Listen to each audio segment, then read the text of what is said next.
What up, YouTube? It's your boy Big Clout, without a doubt, and I'm here one more again with you, one more again, here to be a friend with you. Yeah, I got one important question for y'all. In 2023, are relationships obsolete? Now, why? Why do we ask that? Where does that question come from? Are relationships obsolete? That's the dumbest question I ever heard. Everybody, people love love. Everybody's having relationships.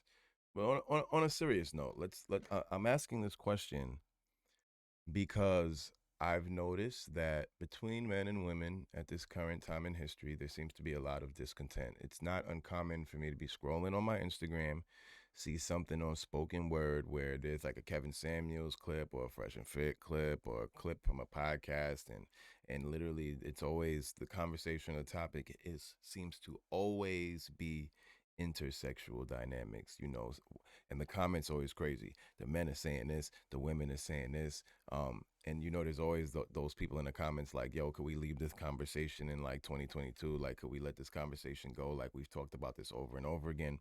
And this conversation comes up. It literally comes up all the time. And I think the reason why is because I feel like we're witnessing like a metamorphosis or a change or maybe even the end of an era of romantic relationships.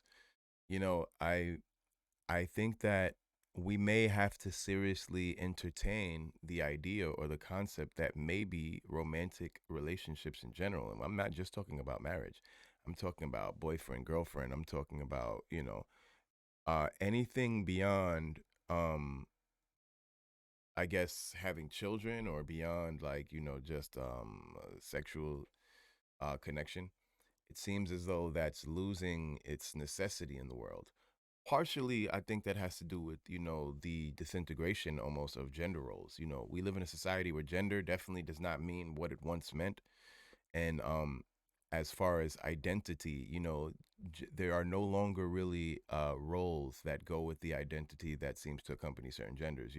There's no expected roles. I mean, societally at least for men, and there's no expected roles for females societally. Everyone, it seems to be like a free for all. Everyone can do what they want to do. Anyone can become who they want to become. Man can be a woman can be a man. I mean, that seems to be the direction that we're going in. So, with that being the case, there is actually no definitive, way to define what a man or a woman even is anymore. So, if there's no way to define what a man or a woman is, how do we define what a relationship between a man and woman is, or even what a relationship is? Because usually romantic relationships were based off of intersexual dynamics. They were based off of the fact that men were assumed to have a certain role and certain needs in society, and women were thought to have a certain role and certain needs in society. And so that polarity created an area for them to meet in the middle, and that's where the relationship stood. However, we no longer have that same level of polarity. We no longer live in this world where men are this way guaranteed and women are this way guaranteed, and men have the jobs and women are staying home and working. That polarity and that space for us to be exact opposites no longer exists. We're living in a world where the playing field is more and more evened. Some think that's a good thing, some think that's a bad thing. But one thing that's for sure is that the more equal something is, the more level the playing field is, the less diversity there is. And with the less diversity, you have less polarity. A simple example of this concept is you could think of a magnet. Let's just to be nice, because we're gonna go with the typical societal standard. Let's say the negative charge is men and toxic masculinity, and let's say the positive charge is femininity. Sweet, feminine. Let's just call it. Matter of fact, let's just call it pick me. So on the positive charge, we have like this super toxic level of femininity that's like pick me level, and then we have this super masculine whatever level. There would still be somewhere in between, you know, for there to be something because there's two different charges, let's say. So one might be a little more positively charged, one might be a little bit more negatively charged, Some might, but there'd be polarity. There's something attracting the two opposites to one another. But if they're already in the middle, there's no magnet. Basically, like if there's a bunch of neutrons, there's no electricity, there's no activity happening, there's no passion, there's no spark, as we could say, no chemistry. So what we're doing essentially is removing the chemistry. We're removing all of the things that are attractive non-sexually. We're removing the polarity, and by doing that, it's like, well, what does a woman get from a man that she doesn't provide herself? What does a man get from a woman that he can't provide himself? Besides the sexual aspects of one another. I mean, speaking for heterosexual relationships, but I mean, yeah. How do we define what do you need each other for? Like, as a man, I'm cleaner than almost every girl I've dated, so I don't need a woman to clean for me. I can cook. I cook better than most of the women I've dated. I don't need a woman to cook for me. Um, I iron my clothes, I take care of my dog, I take care of my apartment, I run my business. I do everything that I need to function in my life entirely well. And I'm in a position where there's really no reason for me to even entertain a woman at all unless she's adding something to my life or unless it's for, sexual satisfaction. And that might sound like, you know, I know that may come off in the wrong way, but I'm just saying this from like a realistic perspective. I don't need a woman to fulfill any traditional roles in my life. I don't really need it. It would be nice though. I would highly appreciate it. I'm not saying I don't like it, but I'm just saying that if if I got those things, but it came with toxicity, I would rather get rid of those things because I could survive without them. And I feel like that wasn't the case in older societies. I feel like men in older societies didn't know how to cook. So they was stuck with their wife or they was gonna starve, honestly. And it was the same vice versa. Like she needed him because she ain't had no money. He was the one working. So whether they liked it or not, they was stuck with each other for 30 something years. They had to work it out. They had to be disciplined. They had to figure it out because it wasn't about them wanting one another. It wasn't about love and like and desire. It was about they needed one another for survival. They both, neither one of them could fulfill all of the survival roles on their own. And so they needed the opposite person to complement, and that polarity worked during those times. But we also live in a world that's no longer patriarchal, and a lot of romance concepts and marriage concepts are patriarchal. And we're also living in a world right now where the population is booming. A lot of the concepts of marriage and relationship and all of this came from a time where people lived in small knit society, communities. And so we had relationships in order to create balance in the community. There was a certain amount of men, certain amount of women. They were married off. Everybody knew everybody. Everybody had their family, XYZ. And it was good to do that because people wanted to have more children and larger families. It was more affordable and it was an asset to have children because we didn't live in an overcrowded world.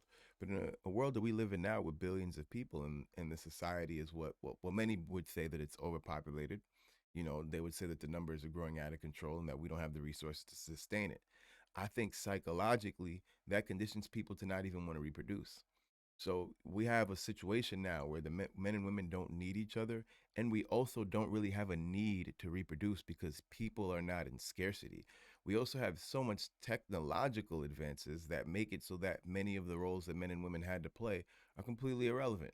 Like they're not even like real roles anymore because we have computers doing them, we have machines doing them. There's so many things that have changed that the question remains: are relationships obsolete? Our relationships are and all of our memories of them and all of the ideas we have of relationships are we just reminiscing on the 80s 90s movies and stories? Is this all just a form of nostalgia that we all long for, but is the reason why people are so discontent with it because it can't exist? Maybe it's obsolete and it doesn't work in this world anymore.